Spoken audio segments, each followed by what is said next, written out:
جو اب عیسائیوں کا کانسیپٹ ہے اور ٹو سم ایکسٹینٹ یہودیوں کا بھی ہے، بٹ عیسائیوں کا پراپر کانسیپٹ یہی ہے کہ دین ایک علیحدہ چیز ہے اور حکومت ایک علیحدہ چیز ہے، معاشرے کے معاملات ایک علیحدہ چیز ہے، دین اور دنیا کو علیحدہ علیحدہ رکھو۔ جس کو خدا خوفی کرنی ہے یا خدا کی عبادت کرنی ہے، چرچ میں جائے عبادت کر رہا ہے جب اس کا دل چاہتا ہے۔ دین کو دنیا کے معاملات میں لانے کی کوشش نہ کرو۔ ان کی کتابوں میں بھی سود حرام ہے، ان کی کتابوں میں بھی شراب حرام ہے، ان کی کتابوں میں بھی خنزیر حرام ہے، ساری چیزیں حرام ہیں، لیکن وہ کہتے ہیں کہ بھائی اس کو چھوڑو۔ اور جو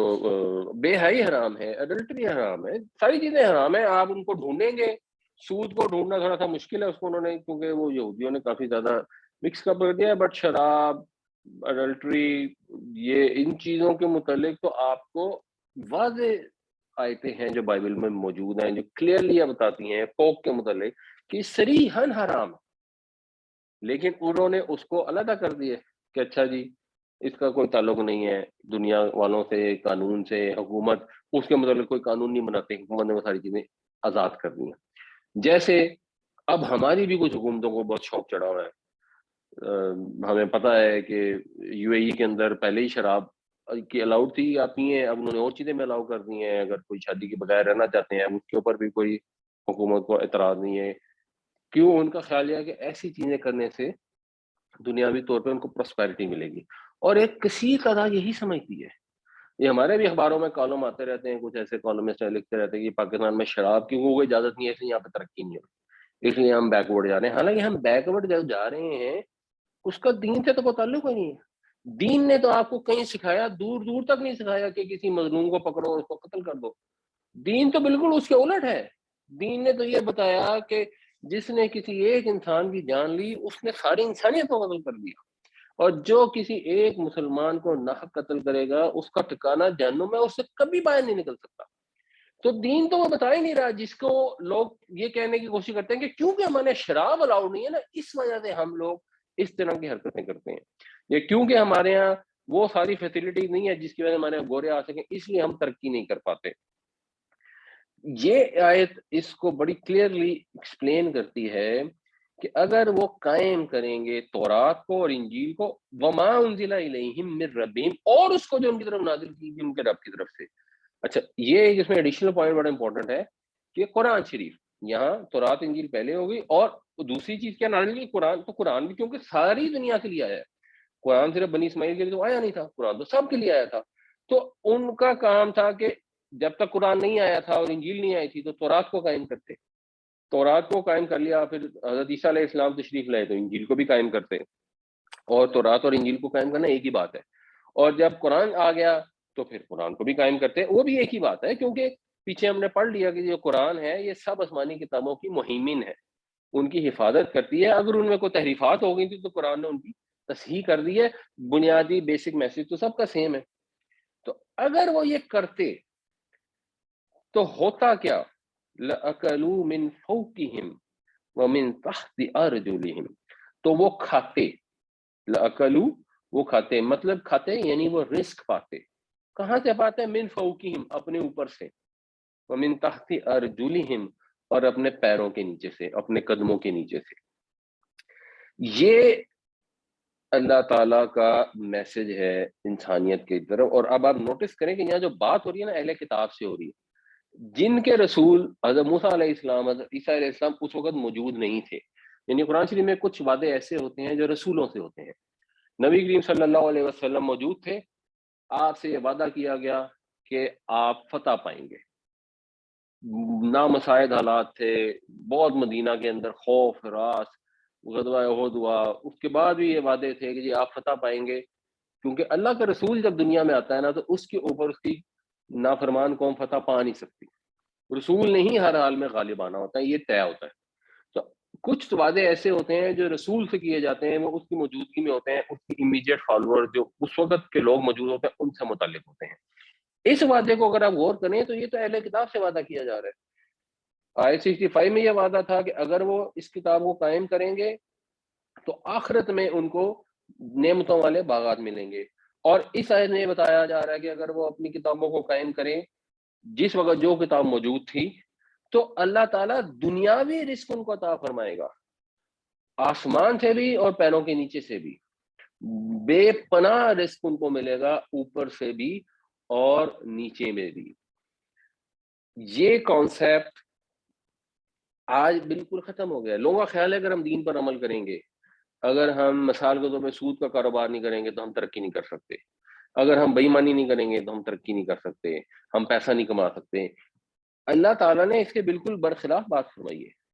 اللہ تعالیٰ تو کہہ رہے ہیں آپ جو بھی اللہ کی کتاب آئی ہے، نازل ہوئی ہے، اس کو آپ رائج کر دیں، یعنی جماعتی طور پر اس کے اوپر اگر آپ عمل کر دیں تو نتیجہ یہ ہوگا کہ رزق حلال میں اضافہ ہوگا، اوپر آسمان سے رزق نازل ہوگا، نیچے سے زمین سونا اگلے گی، آسمان سے پھر اللہ کی برکت بھی شامل حال ہو جاتی ہے نا، پھر بارشیں بھی ہوتی ہیں، فصلیں بھی اگتی ہیں۔ اور یہ وقت انسانیت نے دیکھا حضرت سلیمان علیہ السلام، حضرت داؤد علیہ السلام کے زمانے میں بھی، اور یہ وقت دیکھا حضرت عمر علیہ رضی اللہ عنہ کے زمانے میں بھی، جس وقت یہ سچویشن آ گئی کہ لوگ زکوٰۃ لے کے کھڑے ہوتے تھے کہ کوئی مانگنے والا لینے والا مل جائے، اور کوئی ایسا بندہ نہیں ملتا تھا جس کو بھوکا ہوتا ہے اور جس کو رزق کی ضرورت ہوتی۔ تو کانسیپٹ یہ ہے کہ ایمان پر زندگی گزارنے کے لیے دینداری کو چھوڑ دینا لازمی نہیں ہے، اور نہ ہی آخرت میں اچھا مقام پانے کے لیے دنیا میں ذلیل و خوار ہونا لازمی ہے، یہ بھی ضروری نہیں ہے۔ اللہ تعالیٰ نے تو دونوں چیزوں کا وعدہ کیا ہے، وعدہ ہے یہ جماعتی طور پہ، اور لاجیکلی بھی آپ دیکھیں نا تو یہ سمجھ آتی ہے اگر غور کیا جائے بنیادی طور پہ۔ تو سورہ تکاثر میں آتا ہے ثم لا تسألن یومئذ عن النعیم، کہ انسان کو جو نعمتیں دی گئی ہیں ان کے متعلق اس سے سوال ہوگا۔ اس نعمتوں میں پیسہ بھی ہے، اس نعمتوں میں وقت بھی ہے، یعنی انسان نے اپنا وقت اور اپنا پیسہ ایفیشینٹ طریقے سے صرف کرنا ہے، اس نے اپنی زندگی کے اندر پروڈکٹیوٹی اور ایفیشنسی لانی ہے۔ اگر آپ سیرت کا مطالعہ کریں، قرآن و حدیث کی روشنی میں نبی کریم صلی اللہ علیہ وسلم اور صحابہ کی زندگی کا مطالعہ کریں، تو آپ کو پتہ لگے گا کہ جس چیز کو ہم دنیاوی سینس میں بات کرتے ہیں اس کے اندر بھی بہت زیادہ ایفرٹ تھی۔ نبی کریم صلی اللہ علیہ وسلم نے اتنے جنگوں میں تشریف لے گئے، غزوہ تبوک کا اگر آپ ڈیٹیل پڑھیں گے کیسے گرمی کے اندر کتنی مشقت کا سفر تھا، ایک اونٹ کے اوپر تین تین بندے تھے، باری باری ایک بندہ سوار ہوتا تھا، دو پیدل چلتے تھے، اتنا لمبا گرمی کا سفر کر کے وہاں سے پھر آپ واپس تشریف لائے۔ جو جنگیں کی گئیں ان میں کیسے حکمت عملی اختیار کی گئی۔ ہمارے نبی پاک صلی اللہ علیہ وسلم اللہ کے رسول تو تھے ہی، لیکن بحیثیت حکمران بہترین حکمران تھے، بحیثیت جو والد ہیں اور شوہر ہیں اور تاجر ہیں، اور جو بھی نبی کریم صلی اللہ علیہ وسلم نے کام کیے، تبلیغ کا کام کیا، ان سب کے اندر ایکسٹریم ایفیشنسی ہے۔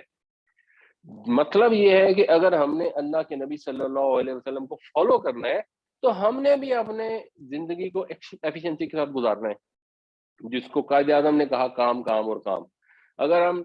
ایفیشینٹ طریقے سے مسلسل کام کریں، اپنا وقت ضائع نہ کریں، تو لاجیکلی حضور کی زندگی کو فالو کریں گے، اور نتیجہ کیا ہوگا؟ دنیا کی بھی نعمتیں ملیں گی، بیکاز وہ تو اللہ تعالیٰ نے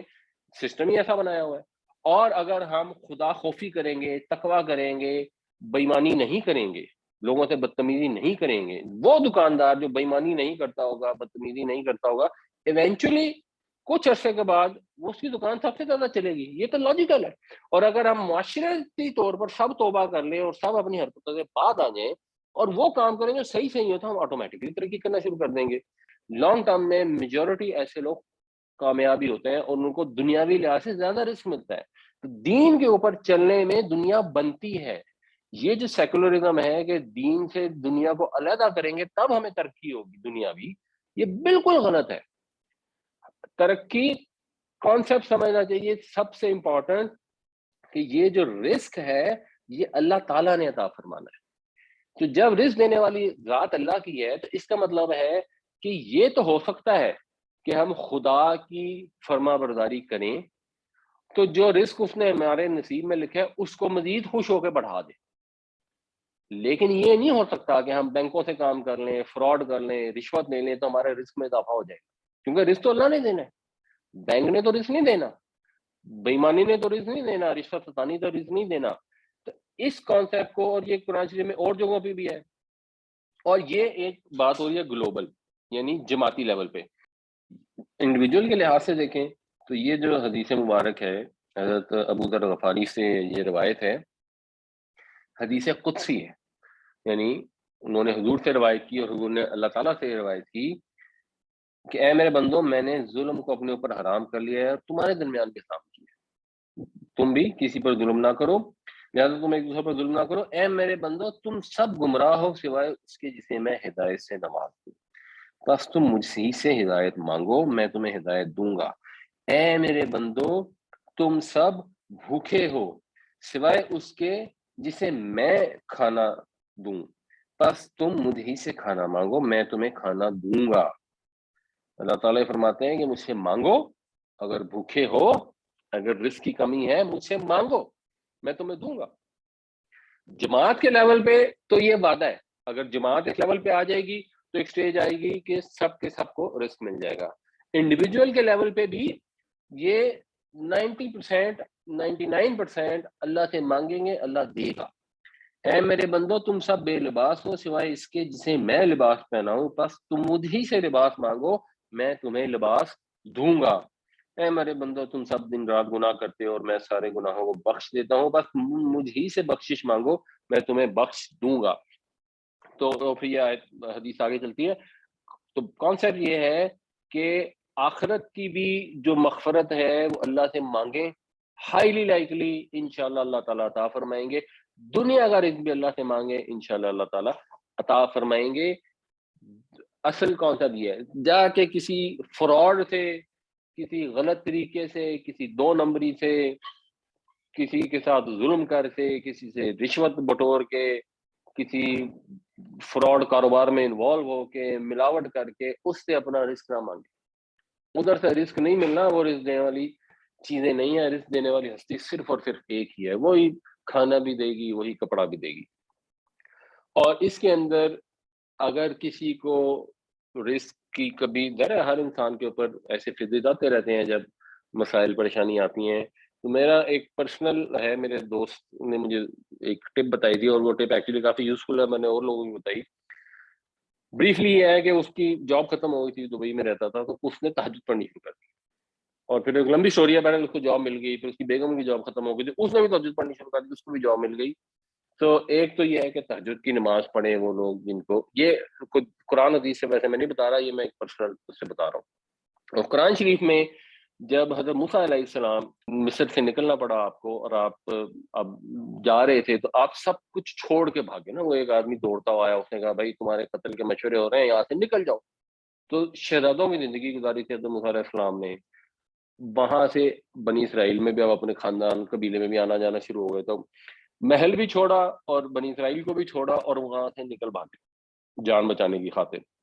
وہاں پھر ایک مقام پہ پہنچے، وہاں دو لڑکیاں ملیں، ان کے جانوروں کو پانی پلایا۔ تو یہ سورہ قصص میں آیت نمبر 24 میں آتا ہے کہ فَسَقَىٰ لَهُمَا ثُمَّ تَوَلَّىٰ إِلَى الظِّلِّ، تو ان کے جب جانوروں کو پانی پلا دیا تو پھر وہ ایک سائے میں واپس پلٹے۔ فقالا، پھر انہوں نے یہ دعا مانگی، ربی اے میرے رب، انی لما انزلت الیہ من خیر، اے میرے رب تو جو نازل فرمائے میری طرف خیر سے، فقیر، میں اس کا حاجت مند ہوں، میں اس کا فقیر ہوں۔ تو یہ دعا قرآن کی دعا ہے، اور بھی دعائیں، یہ دعا مجھے پرسنلی بڑی انسپائر کرتی ہے، اور بڑے اس کے اندر اس کو اگر سمجھ کے اور فیلنگ کے ساتھ اللہ تعالیٰ سے مانگا جائے، ربی انی لما انزلت الیہ من خیر فقیر، یا اللہ تعالیٰ تو مجھے جو بھی خیر عطا فرمائے، اور اس کانٹیکس میں جو خیر سے مراد تھی، آبویسلی آپ کے پاس نہ پیسے تھے، نہ سامان تھا، نہ کھانے کو تھا، نہ آسرا تھا، نہ رہنے کی جگہ تھی، تو آپ نے اللہ تعالیٰ سے دعا فرمائی، اور اس دعا کے بعد ہوا یہ کہ حضرت موسیٰ علیہ السلام کو وہاں پہ رہائش بھی مل گئی، ملازمت بھی مل گئی، اور اس ملازمت کے ساتھ یہ طے ہو گیا کہ اگر اتنے سال ملازمت کریں گے تو شادی بھی ہو جائے گی، تو گھر بار بھی وہاں پہ بن گیا، ساری چیزیں اللہ تعالیٰ نے عطا فرما دی۔ ایک اجنبی کو جو ایک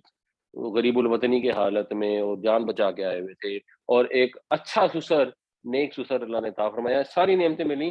تو ربی انی لما انزلت الیہ من خیر فقیر، یا اللہ تو جو بھی میری طرف خیر نازل فرمائے میں اس کا حاجت مند ہوں، اور اس خیر کے اندر انسان کو جو بھی چاہیے، اللہ کے نبی صلی اللہ علیہ وسلم نے فرمایا کہ جوتے کا تسمہ بھی مانگنا ہے تو اللہ سے مانگو، تو کسی کو پیسہ چاہیے، زیادہ پیسہ چاہیے، گھر چاہیے، نوکری چاہیے، گاڑی چاہیے، جو چیز چاہیے اپنے رب سے مانگے، ہم اس کے آگے حاجت مند ہیں، وہ غنی ہے، وہ ہمیں دے سکتا ہے اور وہ انشاءاللہ عطا فرمائے گا۔